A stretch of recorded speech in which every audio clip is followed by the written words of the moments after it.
Mari kita berdoa. Dalam duka yang kami hadapi atas dipanggil pulangnya di hadapan hadirat-Mu ya Tuhan, salah seorang yang kami kasihi, almarhum Dong Lola dari antara kami. Sebagai manusia yang terbatas, kami tidak mampu menghadapi ini semua kalau Tuhan tidak bersama-sama dengan kami. Kami percaya bahwa Tuhan tidak meninggalkan kami dalam duka ini. Karena itulah kami selalu berpengharapan kepada Tuhan, mengandalkan Tuhan. Dan malam hari ini kembali keluarga mengundang pelayan Tuhan untuk memimpin ibadah penghiburan ini. Mereka percaya bahwa di saat Tuhan hadir dalam ibadah ini, terlebih khususnya di saat Tuhan berbicara lewat firman Tuhan, maka di sana ada kekuatan, ada pengharapan, ada penghiburan.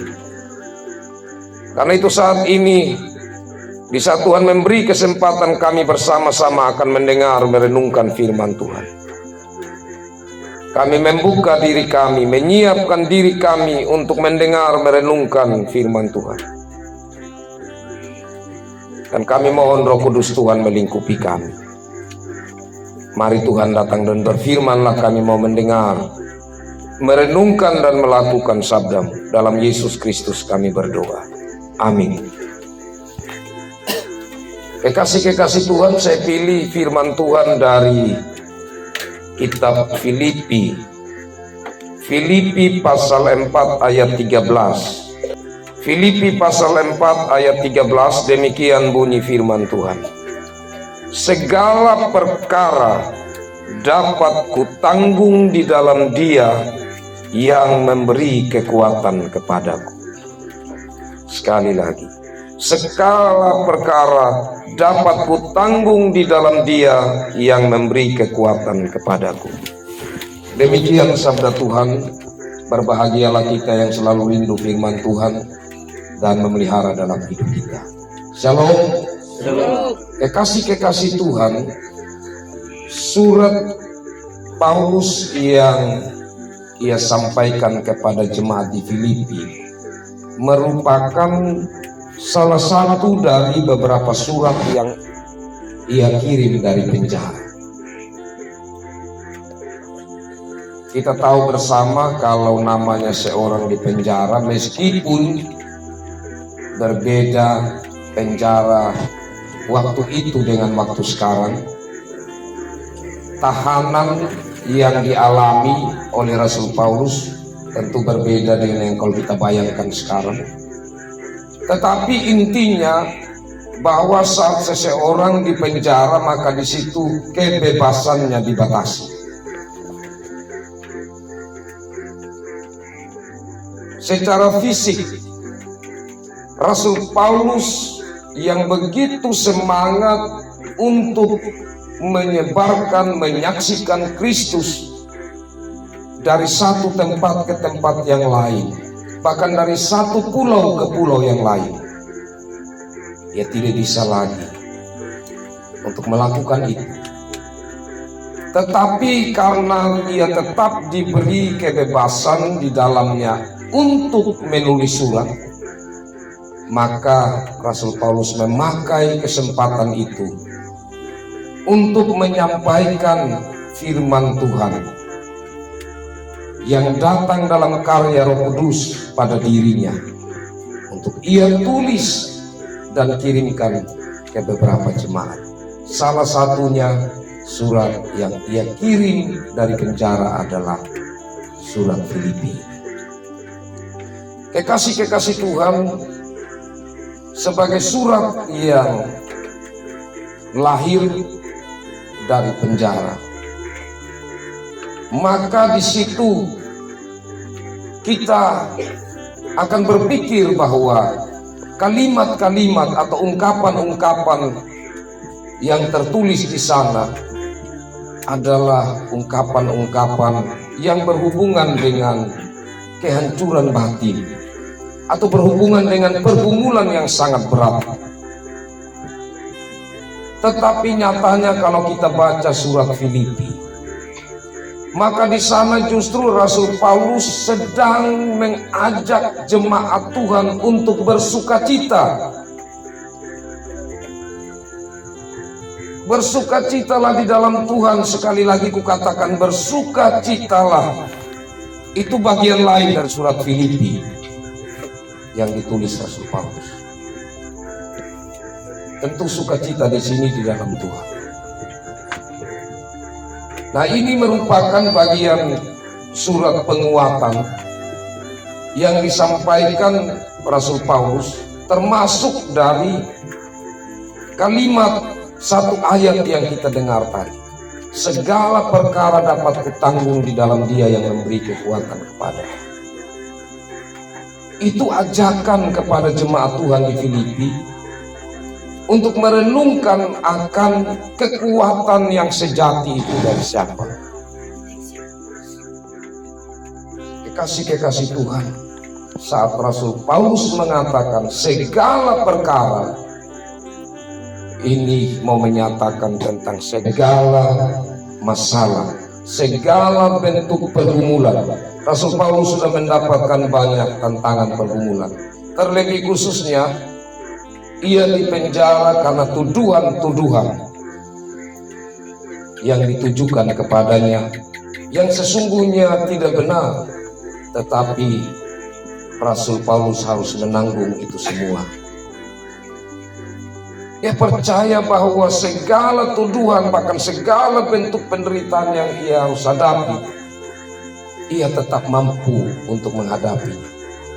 Bukan karena kekuatan dirinya atau karena jemaat atau karena satu keadaan di mana ada orang di situ yang melayani dia dengan baik, dengan makanan yang enak dan lain sebagainya. Tidak.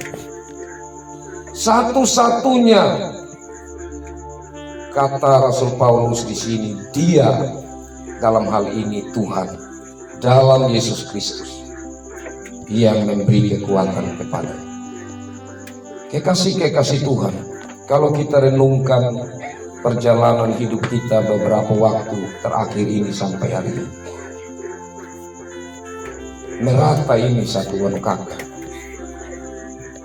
Mulai dari bulan Agustus, itu urusan adat perkawinan tidak putus-putus. Kita harus menghadapi silih berganti. Bahkan di tengah-tengah urusan-urusan adat perkawinan, kita menghadapi juga pergumulan-pergumulan dengan duka cita orang-orang yang pergi. Terlebih khususnya kita atau kami yang ada di jemaat Hukumada ini, begitu merasa beban itu berat dan banyak yang dilewati silih berganti.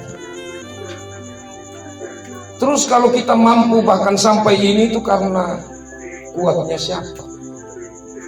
Tentu kita percaya secara iman itu karena Tuhan yang memberi kepada kita kekuatan, kemampuan.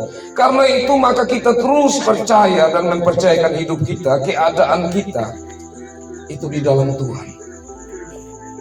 Meskipun Tuhan tidak menjanjikan bahwa Ia akan membuat keadaan kita menjadi baik, tetapi janjinya bahwa Ia akan membuat pikiran, hati kita, hidup kita menjadi mampu untuk menghadapi situasi sulit atau gumul dalam hidup ini. Kekasih-kekasih Tuhan, karena itu maka malam hari ini, di saat keluarga mengundang kita ada bersama-sama, karena kesadaran mereka, pertama, bahwa sumber kekuatan, sumber penghiburan itu datangnya dari Tuhan. Dan sumber kekuatan dan penghiburan itu, selain Tuhan nyatakan lewat tangannya yang kuat tapi tidak kelihatan, nyata tapi terasa dalam hidup keluarga, tapi juga Tuhan nyatakan itu lewat saudara-saudara. Karena itulah maka di dalam duka yang kita hadapi secara bersama-sama ini, maka kita meletakkannya di dalam Tuhan sebagai sumber kekuatan kita. Kita percaya bahwa saat kita mengandalkan Tuhan, Tuhan pasti akan buka jalan. Jalan apa yang Tuhan buka bagi kita? Kita percaya Tuhan buka jalan, dan yang pasti itu jalan yang baik. Sekaligus bersama-sama kita ada malam hari ini untuk kita mendoakan secara khusus untuk orang tua, untuk mama kekasih, dan untuk semua saudara keluarga yang tentu merasa kehilangan. Kita percaya bahwa mereka akan melalui ini dengan kekuatan Tuhan. Hanya dengan kekuatan Tuhan maka mereka dapat pikiran yang tenang dalam Roh Kudus untuk menghadapi ini semua dalam iman. Karena tidak mudah Bapak Mama kekasih Tuhan. Yang terakhir, kalau bukan kekuatan Tuhan, kalau beruntun terus menerus, orang bisa lemah secara iman. Kenapa ini kita terus mengalami seperti ini? Kita orang rajin gereja, kita setia kepada Tuhan. Kenapa silih berganti ini persoalan seperti tidak habis-habis? Ya memang di dalam dunia segala bentuk persoalan, pergumulan tidak mungkin habis. Tetapi orang yang dekat Tuhan, dia akan merasa kuat dan mampu melewati. Dia akan punya kekuatan untuk menjalani akan hari-hari ini. Dan biarlah Tuhan sumber kekuatan kita, yang kita andalkan dalam hidup ini, yang kita percaya, yang memberkati keluarga kita di sini dan memberkati kita semua. Amin.